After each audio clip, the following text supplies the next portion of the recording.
하나님 말씀은 로마서 11장 1절부터 12절까지 말씀입니다. 같이 읽겠습니다. 같이 읽죠. 그러므로 내가 말하노니 하나님이 자기 백성을 버리셨느냐? 그럴 수 없느니라.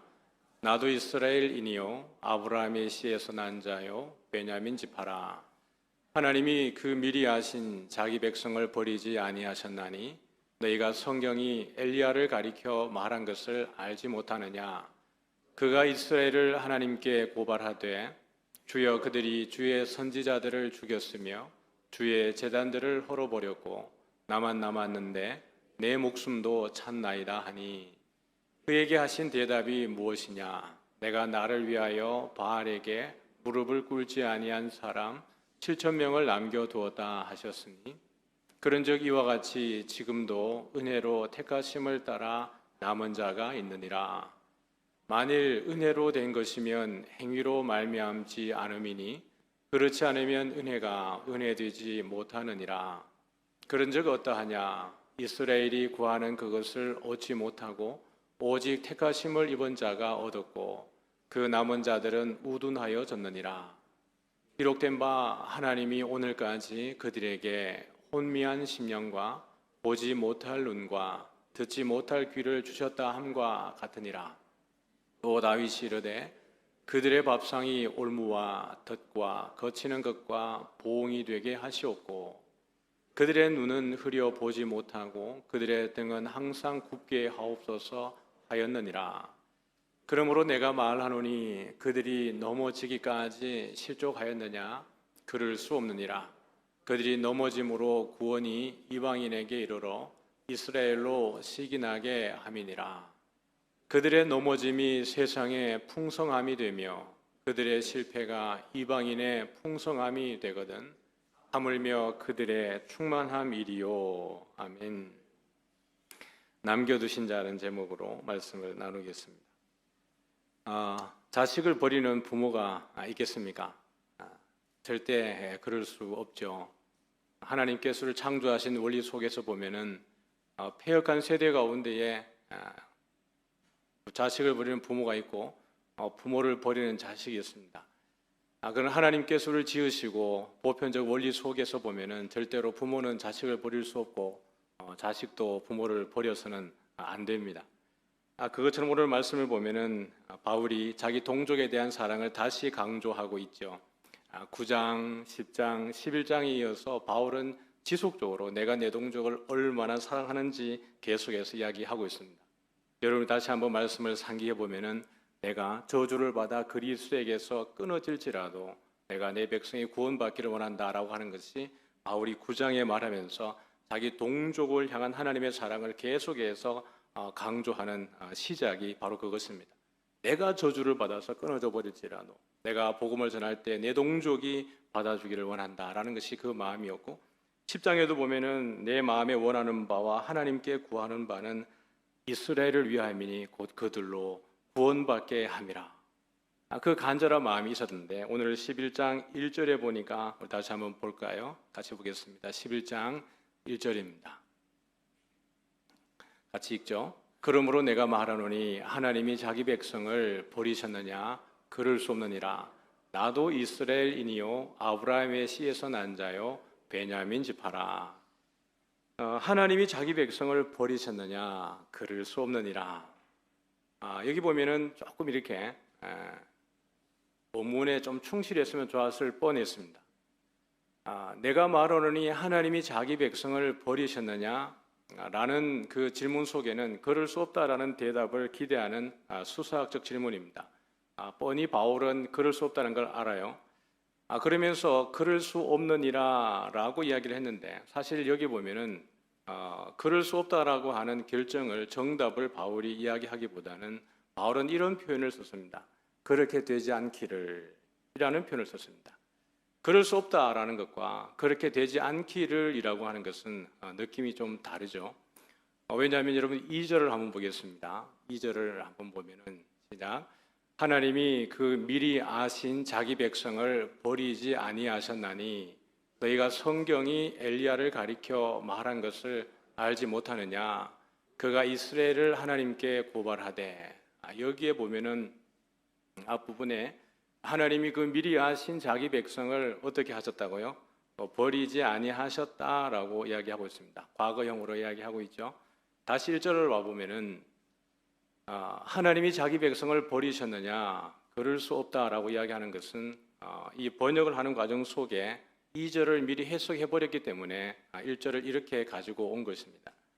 1절의 원문의 의미를 보면은 그렇게 되지 않기를 바란다라는 마음이 거기 있습니다. 귀여운 문을 썼습니다.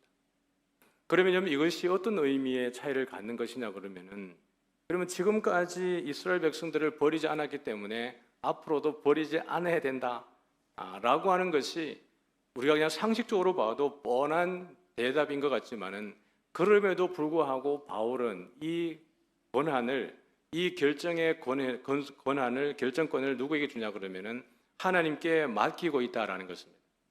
토기장이가 결국에는 이 토기를 깨워버릴지 보관할지는 토기장의 마음인 것입니다. 지금까지 그러했기 때문에 앞으로도 그래 해야만 된다라고 하는 것은 우리들의 입장인 것입니다. 결국 그 가운데 죄 가운데일 때 불순종을 할 때에 그럼에도 불구하고 우리를 구원해 줘야 되는 것은 우리가 그렇게 단정을 해서 마침표를 찍을 것이 아니라 하나님께 간구하고 겸손하게 낮아져야 되는 것입니다. 바울은 그것을 하나님께 맡기고 있는 것이죠. 하나님이 자기 백성을 버릴 수 있느냐, 버리셨느냐, 그렇게 되지 않기를 바란다. 버리지 않기를 바란다라는 것입니다. 그것을 바울은 자기를 빗대어서 이야기하고 있습니다. 그렇지 않다. 하나님은 절대로 자기 백성을 버리지 않는다라고 이야기하면서 바로 이어서 누구에 대한 이야기를 하고 있습니까? 자기에 대한 이야기를 하고 있습니다. 나도 이스라엘인이요 아브라함의 씨에서 난 자요 베냐민 지파라. 만약에 우리가 죄를 짓기로 하고 그 죄의 결과로 당연하게 인과응보적 개념으로 보면은 바울은 구원받을 수 없는 사람입니다. 그가 그리스도에 대해서 했던 행동과 교회를 향해서 했던 그 행동을 보면은 바울은 당연히 심판을 받고 멸망받아야 되는 족속입니다. 그럼에도 불구하고 하나님은 그 바울을 향한 동족을 향한 사랑을 누구에게 보여주신 거예요? 바울 자신에게 보여주신 것입니다.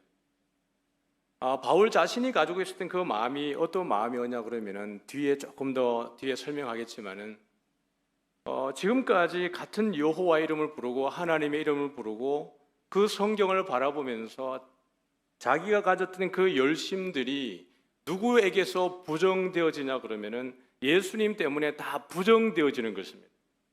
예수님을 믿어야만 의로워지고 예수님을 믿어야만 구원받는다라고 이야기하는 것입니다. 지금까지 바울이 가지고 왔던 그 열심은 예수 그리스도가 아니었습니다. 율법 안에서의 열심이었고 율법을 향한 의의 성취였습니다. 그런데 예수가 오므로 인하여서 그 모든 것이 어그러졌는데 이것이 바울에게 어떤 마음을 가지게 했냐 그러면은 시기심을 가지게 한 것이죠. 이거는 용납할 수 없다라는 것인데 그 시기하다라는 말씀이 어떤 말씀과 동일한 말씀이냐 그러면은 열심을 내게 하다라는 단어와 똑같은 의미를 가지고 있습니다.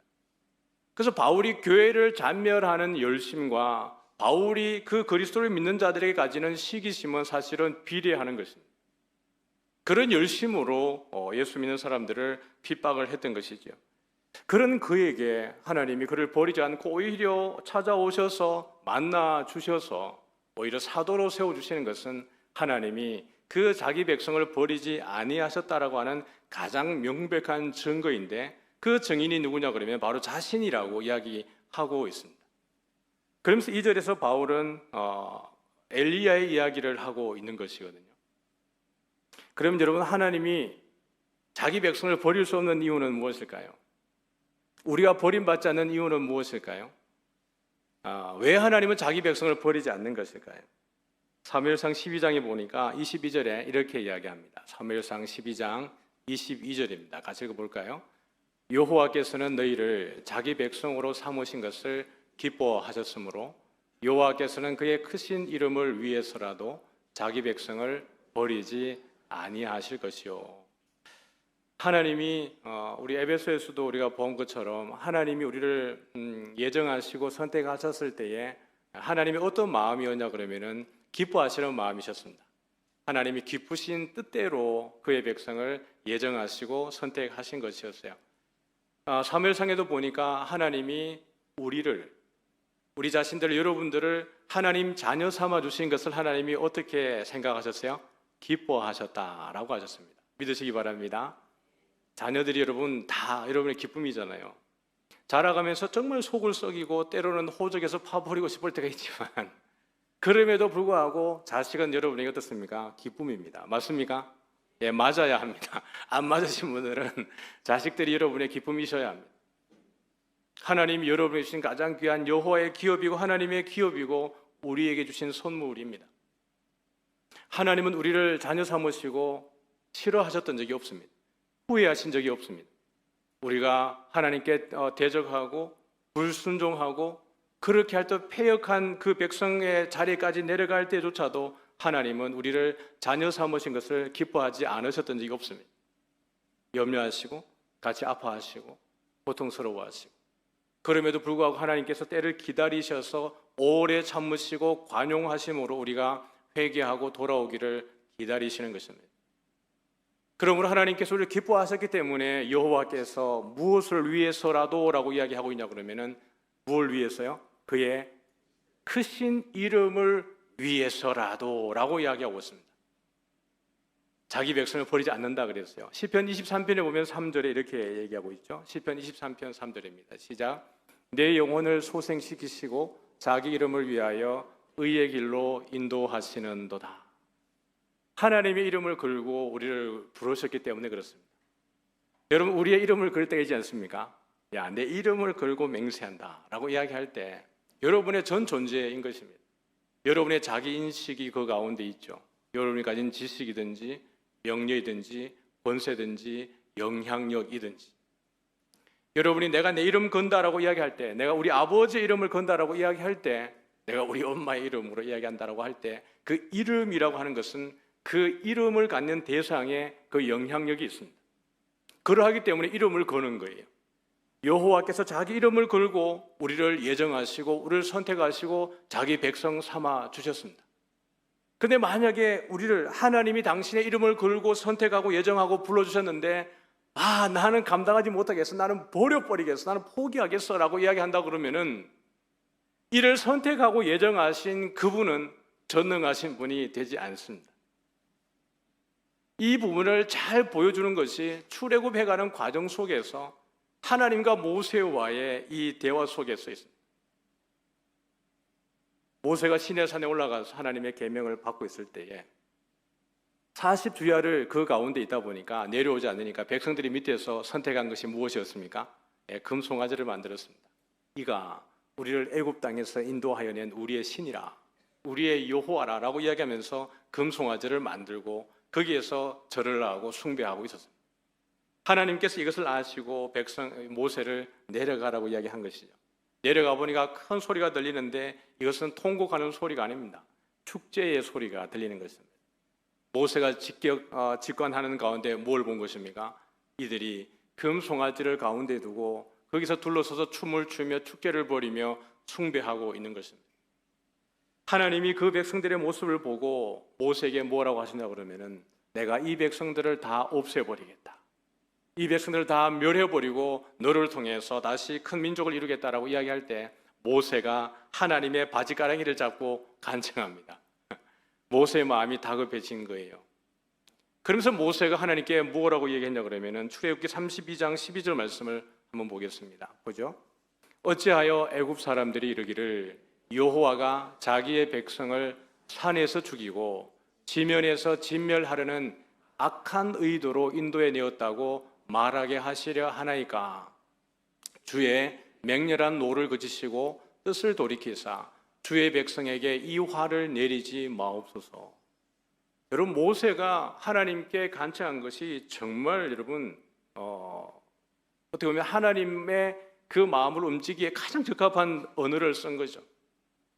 애굽 사람들이 바라볼 때에 아니 저 신은 이스라엘 그래 이 노예로 있다가 홍해를 건너고 대단한 신인 줄 알았더니 그 신이 저 백성들을 끌어내는 것은 이 광야에서 살아나게 할 수 있는 능력이 없기 때문에 그냥 광야에서 죽여버리기 위해서 그를 이끌어낸 악한 신이구나 라는 어떻게 보면은 이 부끄러운 이름을 어떻게 주의 이름에 붙일 수 있겠습니까? 하나님, 이것을 위해서라도 당신은 그 백성을 죽여서는 되지 않습니다. 노를 그치시고 우리를 용서해 주십시오라고 이야기하는 겁니다. 하나님이 자기 이름을 위하여서 그 백성들에게 진노를 거두시고 그에게 참으시고 긍휼을 베풀어 주시는 것입니다. 바울은 이것을 알고 있죠. 그러면서 바울이 이야기하는 것은 엘리야에 대한 이야기를 하면서 하나님은 절대로 그 백성들을 다 없이하지 않고 반드시 그 씨를 구원할 자를 남겨주신다는 이야기를 엘리야의 스토리 가운데에서 보여주고 있습니다. 우리 2장 다시 한번 보도록 합니다. 2장 함께 보죠. 2절입니다. 같이 봅니다.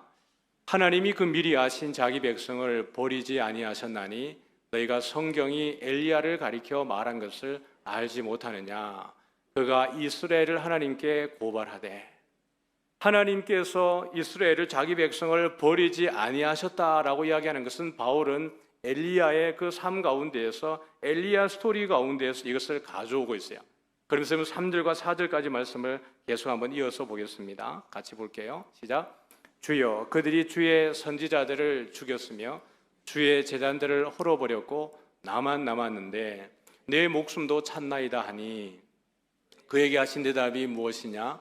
내가 나를 위하여 바알에게 무릎을 꿇지 아니한 사람 7,000명을 남겨두었다 하셨으니. 네, 여러분 엘리야의 이야기는 너무 잘 알잖아요. 하나님이 그 아합 왕 때에 우상 숭배로 인하여서 이세벨과 결혼하게 되면서 시돈의 그 왕의 딸과 결혼하게 되집니다. 그게 누구냐 그러면 이세벨이에요. 사마리아 성에 그 바알을 위한 신전을 짓고 바알의 제단을 그 가운데 두게 되어졌습니다. 하나님의 진노가 그 땅 가운데 임하게 되었는데 그들이 하나님의 말씀과 계명을 따르지 않을 때에 하나님께서 하늘 문을 닫아라고 이야기했습니다. 하늘 문을 닫아서 그들에게 모든 초목이, 그들이 먹고 마시는 모든 그때 가람과 기근이 그들에게 오게 하겠다라고 이야기하는 것입니다. 그래서 이스라엘에게 입은 흉년이라고 하는 것은 그냥 기후적인 의미에서의 흉년을 넘어서서 이스라엘 땅의 흉년은 하나님의 진노를 나타냅니다. 하나님의 심판을 나타내는 것이에요. 3년 6개월이라는 시간 동안에 그 이스라엘 땅에 비가 오지 않습니다. 그때 하나님께서 엘리야를 부르시는 것이죠. 그리고 그 땅에 회개를 요청하기 위해서 엘리야를 보내게 되어지는 것입니다. 결국 엘리야를 통해서 아합 왕에게 하나님은 엘리야를 통해서 그 바알 선지자들과 아세라 선지자들과 함께 누가 진짜 신인지를 우리가 한번 그 가운데서 보자. 너희들이 섬기는 바알이 아세라가 참된 신이 아니라 여호와가 참된 하나님이라는 것을, 엘리야라는 이름의 뜻이 여호와가 나의 하나님이라는 뜻입니다. 여호와가 우리의 하나님이라고 하는 것을 드러내보자라고 하는 것이 갈멜산에서의 여러분 전쟁이었던 것이지 않습니까? 450명의 바알 선지자들이 갈멜산에 올라왔습니다. 엘리야도 올라갔습니다. 거기에 제단에 제물을 올려놓고 물을 가득히, 그 고를 파고 도랑이 넘치기까지 물을 가득히 부어 채웠습니다. 그러고 난 이후에 하늘에서 불이 내려와서 이 제물을 태우고 물을 다 제거해버리고 불이 내려와서 응답하게 하는 그 신이 참된 신이다라는 것을 그들이 어떻게 보면은 영적 내기를 한 것입니다. 누가 진짜 하나님이냐라는 것이.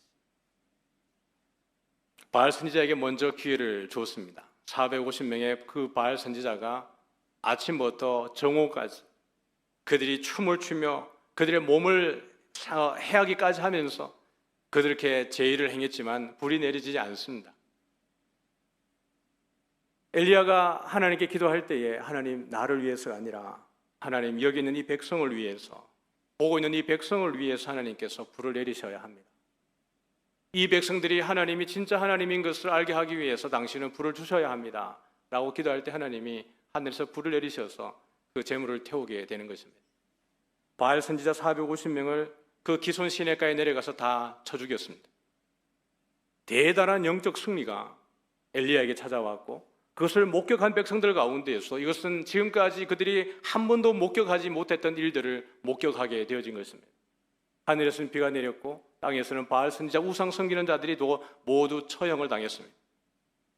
그러면은 엘리야 입장에서 보면은 대단한 영적 성취감과 하나님이 살아계심, 자기 이름의 고백처럼 여호와가 나의 하나님이라는 것이 증명되어졌기 때문에 엘리야는 더 기세가 등등해야 되는데 이세벨은 그렇지 않았습니다. 이세벨은 오히려 거기에서 여호와가 진짜 살아있는 신이구나, 내가 지금까지 믿었던 바알과 아세라는 허상이었구나라고 이세벨이 고백하는 것이 아니라 오히려 이세벨이 더 기세가 등등하여서 엘리야를 죽여버리겠다고 이야기하는 것입니다.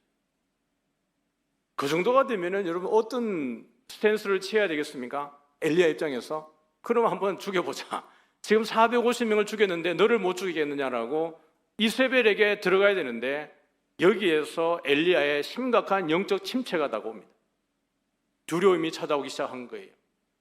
주여, 내가 더 이상은 이 길을 못 가겠습니다라고 이야기하고 그가 하나님의 산 호렙으로 잠시 그 도피를 합니다.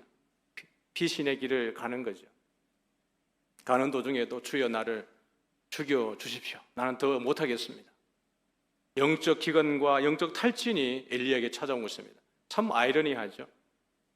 그렇게 놀라운 큰 일을 감당했음에도 불구하고 한순간에 순식간에 찾아와 버린 영적 이 탈진에 대해서 우리는 해석하기가 참 모호합니다. 우리가 여름 행사를 크게 하고 선교를 마치고 나면은 그 리더들이 가지는 것이, 조심해야 되는 것이 이런 것입니다. 영적 탈진입니다. 교회 큰 행사를 마치고 나면은 갑자기 공허함이 순식간에 몰려와 버립니다. 자기의 힘으로 한 것처럼, 자기의 에너지로 한 것처럼, 자기의 경험과 능력으로 한 것처럼 자기의 힘으로 했기 때문에 어느 순간에 이 일이 끝나고 났을 때 공허해지는 것입니다. 사람들이 떠나가고 그 환호성이 떠나가고 고독한 시간이 찾아오는 것이거든요. 이세벨이 그렇게 기세등등하게 엘리야를 죽이려고 할 때에 엘리야는 고독해졌습니다. 이게 무슨 의미가 있는가? 내가 450명을 죽인 의미가 도대체 이것이라 그러면은 내가 왜 이 싸움을 싸웠는가? 450명을 죽이고 난 이후에 이세벨이 회개하고 아합이 회개해야 되는데 회개하지 않는 이것이 내가 한 일들이 무슨 의미가 있겠는가라고 하는 이 영적 공허함이 찾아와 버린 것이지. 그때에 엘리야는 그 호렙산 동굴 속에 숨어 들어갔습니다. 오늘 여기 바울이 말하는 이 부분은 엘리야가 호렙산 동굴에 들어가서 하나님에게 했던 이야기와 하나님의 응답의 메시지인 것입니다. 그 동굴에 들어갔을 때 여호와께서 엘리야에게 이야기합니다. 엘리야야, 어찌하여 내가 여기에 있느냐라고 하시는 거예요. 왜 여기 있니? 라고 하는 것입니다. 네가 지금 있어야 될 곳은 여기가 아니라 더 많은 백성들에 가서 정말 여호와가 하나님이라고, 내가 하나님이라고, 바알이 아니라 아세라가 아니라 하나님은 살아계시다고 더 외쳐야 되는데 왜 너는 동굴에 들어와 있니? 라고 하는 것입니다. 그때에 여러분 엘리야가 하나님께 했던 고백이 무엇입니까? 3절을 다시 보여주겠습니다. 오늘 본문입니다. 시작. 주여, 그들이 주의 선지자들을 죽였으며 주의 제단들을 헐어버렸고 나만 남았는데 내 목숨도 찼나이다. 이게 여러분 엘리야의 마음입니다. 혹시 여러분 마음 같지 않습니까? 주를 위해서 내 모든 시간, 내 청춘, 내 모든 것들을 다 헌신했는데 주님 알아주는 사람이 없습니다. 괜히 했나 봅니다.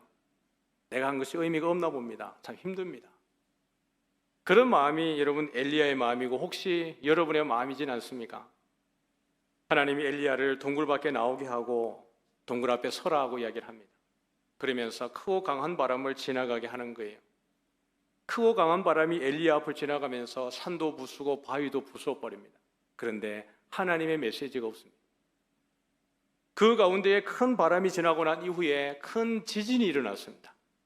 지진이 일어나고 난 이후에 무슨 메시지가 있을까 싶었는데 아무런 메시지가 없습니다. 지진이 지나가고 난 이후에 큰 불이 그 가운데 임했는데 불 가운데 무엇이 있나 싶어서 기다렸는데 불 가운데에도 아무것도 없습니다. 여러분, 크고 강한 바람과 지진과 불이라고 하는 것은 심판의 여러분 이미지입니다. 하나님이 그 악인들을, 죄인들을 심판하실 때 내리는 심판 메시지가 강한 바람과 지진과 불입니다. 그러면 여러분 이걸 통해서 엘리야는 어떤 걸 기대하고 있었을까요?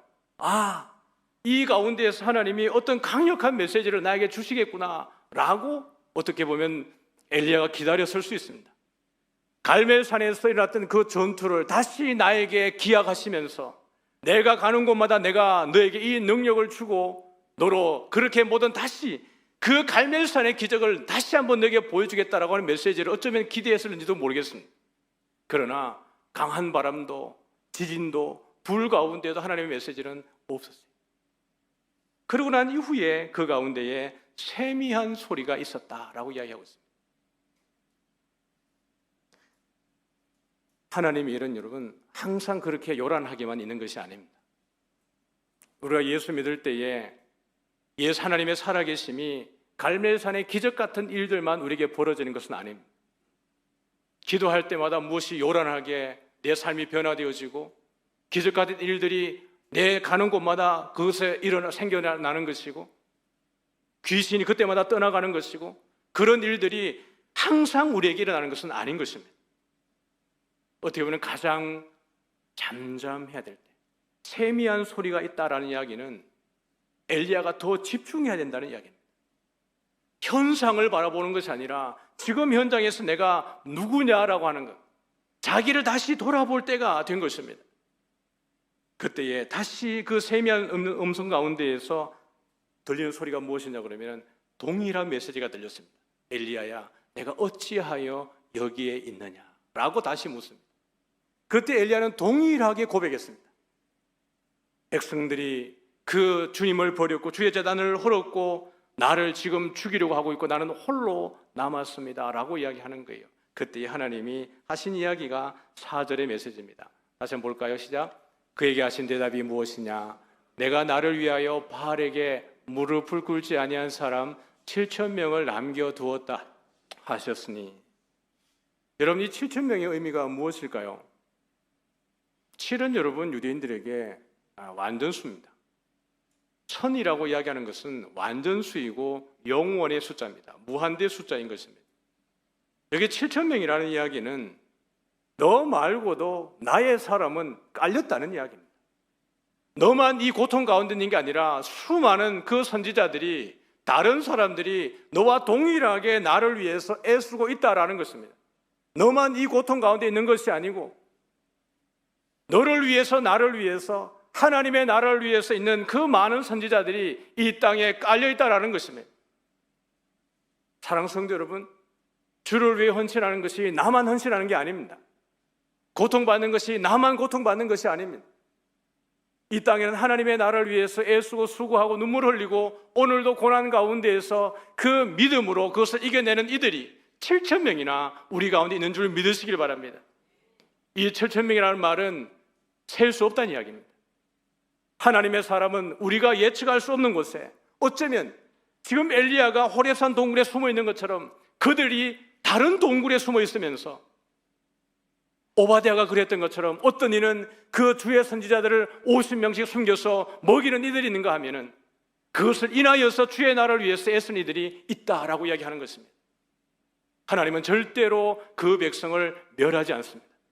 하나님은 절대로 그 백성을 버리지 아니한 줄 믿으시길 바랍니다. 왜 그렇다고요? 자기 이름 때문에라도 말입니다. 여러분들은 하나님의 남겨두신 자인 줄 믿으시길 바랍니다. 오늘 교회에 오니까 여러분 우리 1,000여 명의 성도들이 믿는 이들이 많은구나 라고 싶지만 아니요. 예배를 마치고 여러분 삶의 현장으로 가보면 예수 믿는 사람이 과연 얼마나 있습니까? 별로 없어요. 여러분의 직장에, 사업장에, 일터에, 여러분이 가는 곳마다 보면 예수 믿는 사람이 여러분 홀로 있을 때가 얼마나 많습니까? 그것 때문에 때로는 괴롭기도 하고 때로는 고난을 받기도 하고 어렵기도 하고, 그때의 우리의 고백이 엘리야의 고백일 때가 있지 않습니까? 하나님, 왜 나만 홀로 남겨두고 계시는 것입니까? 지금 모든 사람이 나에게 그 비난의 화살과 조롱과 멸시와 하나님에 대한 그 무지를 가지고 하는 이들이 이렇게 있는데 왜 하나님은 잠잠하신 것입니까? 라고 이야기할 때에 큰 바람이라도 일으키고 지진이라도 일으키고 불이라도 지나가게 해서 저 사람들에게 하나님의 살아계심을 보여주면 안 되겠습니까? 라고 그런 부르짐이 있을 때에 하나님은 여러분에게 여전히 엘리야에게 했던 이야기를 여러분에게 하실 것입니다. 나를 위해 남겨놓은 선지자가 7,000명이나 있다. 너와 같이 고난당하고 너와 같이 함께 나를 위해 살아가는 이들이 7,000명이나 있으니 낙심하지 말아라. 그리고 더 담대하게 이 일들을 감당해내라고 그렇게 여러분들을 남겨두시고 위로하시고 힘주시는 줄 믿으시길 바랍니다. 하나님은 절대로 여러분을 버리지 않습니다. 하나님은 절대로 하나님의 자녀를 버리지 않습니다. 왜냐하면 하나님 당신의 이름 때문에라도 말입니다. 우리 영혼을 소생시키시고 자기 이름을 위하여서라는 말은 자기 이름 때문에라도 우리를 의의 길로 인도하신다라는 것입니다. 우리가 죄악 가운데 있을 때, 실수할 때, 낭망할 때에, 절망해 있을 때에, 그때에라도 하나님 우리를 오래 참으시고 기다리셔서 자기 이름 때문에라도 우리를 하나님 당신에게로 인도하시고 결국에는 구원의 길로 인도하시는 줄 믿으시길 바랍니다. 베드로후서 2장에 보면은 5절부터 9절까지 또 다른 예를 우리에게 소개하고 있는데 한번 볼까요? 옛 세상을 용서하지 아니하시고 오직 의를 전파하는 노아와 그 7 식구를 보존하시고 경건하지 아니한 자들을 세상의 홍수를 내리셨으며 소돔과 고모라 성을 멸망하기로 정하여 죄가 되게 하사 후세에 경건하지 아니할 자들에게 본을 삼으셨으며 무법한 자들의 음란한 행실로 말미암아 고통당하는 의로운 롯을 건지셨으니, 계속 보죠. 이는 이 의인이 그들 중에 거하여 날마다 저 불법한 행실을 보고 들음으로 그 의로운 심령이 상함이라. 여러분이 롯이기도 합니다. 여러분, 소돔과 고모라가 멸망할 때에 그 롯이 구원받는 것, 여기 보면 롯을 의로운 롯이라고 얘기했습니다. 롯 행위가 얼마나 의로운지는 명확하지 않지만 더 정확한 이 의에 대한 기준은 하나님이 택하시고 선택했다는 의미에서의 의인인 것입니다. 이 롯이 어떻게 보면 아브라함 품에 있을 때는 불편했습니다.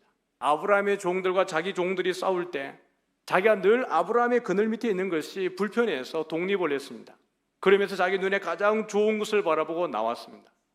근데 보니까 그곳이 자기가 아무리 여호와에 대해서 명확하게 모르지만은 그가 눈으로 직관하는 그 모든 상황들을 봤을 때 적어도 이것은 아니라는 거예요.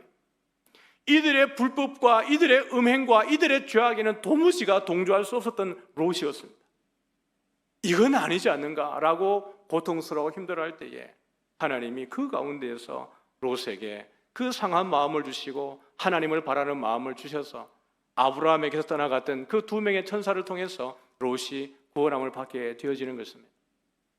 여러분이 있는 곳이 정말 힘들고 어렵고 음란하고 부패하고 그 고통 가운데 있는 곳이라 할지라도 그 가운데 의로운 롯을 건져내신 것처럼 하나님은 반드시 여러분을 통하여서 하나님의 의를 드러낼 줄 믿으시기 바랍니다. 여러분, 하나님이 그 남은 자를 남겨두신 이유는 결국에는 여러분 이방인들에 대한 더 충만함을 위함인 것입니다. 시간이 좀 부족하니까 간략하게 정리해보면 이렇습니다. 하나님 그러면 자기 백성이 불법을 행하는 가운데에 그들이 하나님의 말씀에 불순종하는 가운데 내버려 두지 않고 끝까지 그들을 순종하게 하면 되지 않았었느냐라고 이야기하지만 하나님은 그의 경륜 속에 그 모든 것들을 허용해 두셨습니다. 그들의 실패와 그들의 넘어짐, 이스라엘 백성들의 실패와 넘어짐을 허용해 두신 것입니다. 그들의 넘어짐이 이방인들의 더 풍성함이며 그들의 실패가 이방인들에게 더 풍성함이 되게 하기 위해서 하나님은 그 이스라엘 자기 백성의 넘어짐을 허용해 두신 것이었습니다.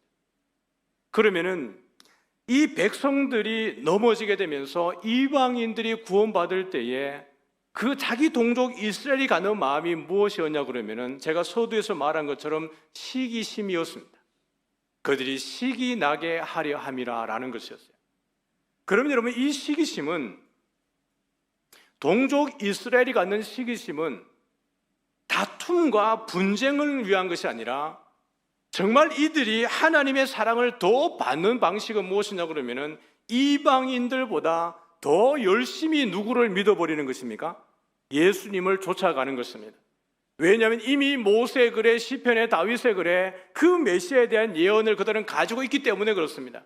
그들의 무지에서 귀가 뚫려지고 눈이 밝아지고 마음이 깨달아지게 되어져서 이것을 알게 되어졌을 때에 이방인들이 갖는 열심보다 그들이 갖는 열심이 더 열심을 내게 하기 위해서 하나님은 그들의 넘어짐과 실패를 허용해 두시는 것입니다. 오늘 마지막 구절 한번 볼까요? 12절입니다. 12절 말씀 본문 한번 보도록 하죠. 짠, 보여주세요. 시작. 그들의 넘어짐이 세상의 풍성함이 되며 그들의 실패가 이방인의 풍성함이 되거든 하물며 그들의 충만함이리요. 동족이 넘어짐으로 인하여서 이스라엘의 풍성함이 되고 동족의 실패가 이방인의 풍성함이 된다 그러면은 넘어짐과 실패가 이방인들에게 풍성함이 되어졌는데, 만약에 동족이 그 믿음 안에서 만약에 충만해진다 그러면 어떻게 되겠습니까? 이 백성이 넘어지고 실패하는 것이 이방인의 풍성이었습니다. 그러면 동족이 만약에 그리스도 안에서 믿음이 충만해지게 된다 그러면은 이 충만함의 영향력은 어디에 충만함이에요? 온 세상의 충만함인 것입니다. 모든 이방인들 가운데에 그리스도의 나라가, 하나님의 나라가 충만해진다라는 것입니다. 다시 말하면 동족이 열심을 내어서, 이 시기 나게 하면 열심이거든요. 동족이 열심을 내어서 그리스도를 위해 살아간다 그러면은 그들의 열심이, 복음을 들고 산을 넘는 자들의 발걸음이 어찌 그리 선하고 아름다운고, 유대인들의 열심이 얼마나 대단한 것입니까? 바울의 인생이 바뀌어버렸잖아요. 바울 한 사람을 통해서 주의 복음이 땅끝까지 전파되는 것 아니겠습니까? 더 많은 동족이 자기가 그리스도에게 돌아온 것처럼 돌아오게 되진다 그러면 하나님의 나라가 얼마나 힘있게 세상 가운데 충만해지겠느냐라는 것입니다. 바울은 왜 동족이 구원받는 것이 중요한지를 그렇게 말하고 있는 것이에요. 오늘 우리가 왜 선교를 나가야 되는지, 내가 받은 복음이 얼마나 영향력이 있는지, 이것이 내가 깨달아 보니까 너무 소중하고 너무 풍성하고 충만한데, 이것이 나에게 머무는 것이 아니라 내가 받은, 누군가가 나에게 전해줬던 이 복음의 열심을 가지고 내가 더 열심을 낸다면, 더 시기심을 갖는다 그러면은 통영이 아니라 제주가 아니라 이 땅 끝까지 주의 나라가 충만하게 되어지는 것. 바울이 말하는 동족의 구원의 의미가 그것입니다. 물이 바다를 덮음같이 여호와의 영광을 인정하는 것이 온 땅 가운데 세상에 충만하게 되어지는 것, 이것이 하나님의 우리를 향하신 부르심의 목적인 것처럼 동족이 구원받아야 되는 것이 그 의미인 것입니다. 오늘 우리가 구원받은 의미가 바로 그것인 줄 믿으시기 바랍니다. 하나님이 우리를 남겨두신 이유가 이 세상 가운데에 하나님의 나라의 영광에 충만함인 줄 믿으시길 바랍니다. 우리 다 같이 일어나셔서 찬송